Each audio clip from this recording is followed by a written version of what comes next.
So to find y prime for this first one, we're going to use a product rule.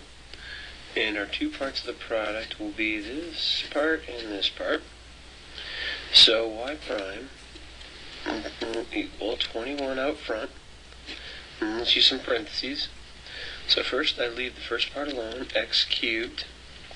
And I take the derivative of square root of x, or x to the 1/2, which is 1/2 x to the minus 1/2. Plus, now I'll take the derivative of x cubed, which is 3x squared, times the derivative of square root of x. We're leaving that part alone. Now I did say to simplify, so we have 21. And we're going to have 1/2 x cubed times x to the minus 1/2 will be x to the 5/2 plus 3 x squared times x to the 1/2 will also be x to the 5/2. So we have 21. We have like terms in here because they're both x to the 5/2. So times, this will be 6 halves. So we have 7 halves x to the 5/2. Multiplying that 21 through, we have 147 over 2 x to the 5/2 is our simplified answer. In this next one, again, we're going to have a product rule. First thing I would do is rewrite the top. We'll leave the x over 2.6, or you could write it as 1 over 2.6 times x, plus 2.6 x to the negative 1 times x squared plus 1. Now again, this will be a product rule. So we're going to have y prime equals, let's take the derivative of the first part. So the derivative of x over 2.6 is just 1 over 2.6 because it's linear. Derivative of x is 1, and we have to keep the constant. Now, plus, first thing we'll do, we got a power rule for the second part. Bring the negative 1 down, it's negative 2.6x, decrease the power by 1 to the negative 2. We'll put that in parentheses, and we're leaving the other part alone, x squared plus 1. Plus, now we'll leave the first part alone, x over 2.6 plus 2.6x to the negative 1, derivative of the second part, which is 2x. There's not going to be a ton of simplifying we can do, so we will do just a little bit here. 1 over 2.6 minus 2.6 over x squared times x squared plus 1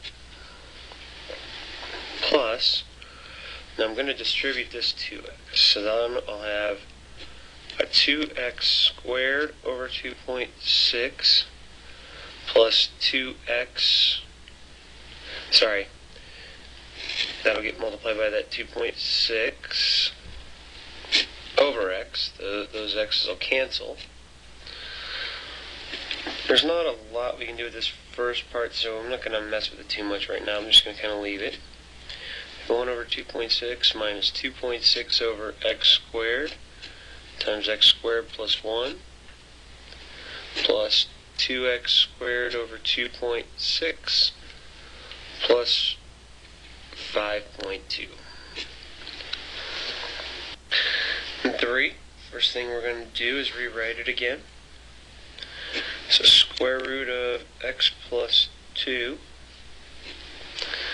times square root of x plus 4x to the minus 2.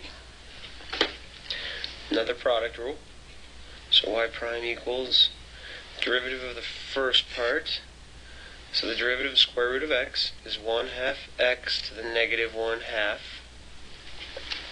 Derivative of 2 is 0. So that first part is done.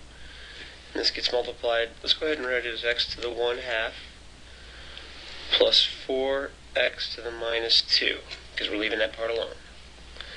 Now plus, now we're going to take the derivative of this part. The square root of x is 1/2 x to the minus 1/2. Plus, now we got a power rule, bring the negative 2 down, and we got a negative 8x to the negative 3. Now we leave the second part alone, which is square root of x plus 2. And we have our derivative. Since we didn't want us to simplify or expand, we'll just stop there. Alright, in this one we have a quotient, so we're going to use quotient rule. To rewrite it as 6x to the 1/2 plus 3 over x to the 1/2 plus 2. Now applying our quotient rule, we are going to have the denominator left alone, so x to the 1/2 plus 2 times the derivative of the numerator. So using that power rule, the 1/2 comes down, we get 1/2 times 6. So 3x, decrease the power by 1 to the negative 1/2. Derivative of 3 is 0, so we don't put that in there. Now remember, quotient rule is minus. Now we need to leave the numerator alone. So 6x to the 1/2 plus 3 times, now the derivative of that denominator is, we got that x to the 1/2 piece, that's going to be 1/2 x to the minus 1/2 plus 0, because the derivative of 2 is 0. All over x to the 1/2 plus 2 squared.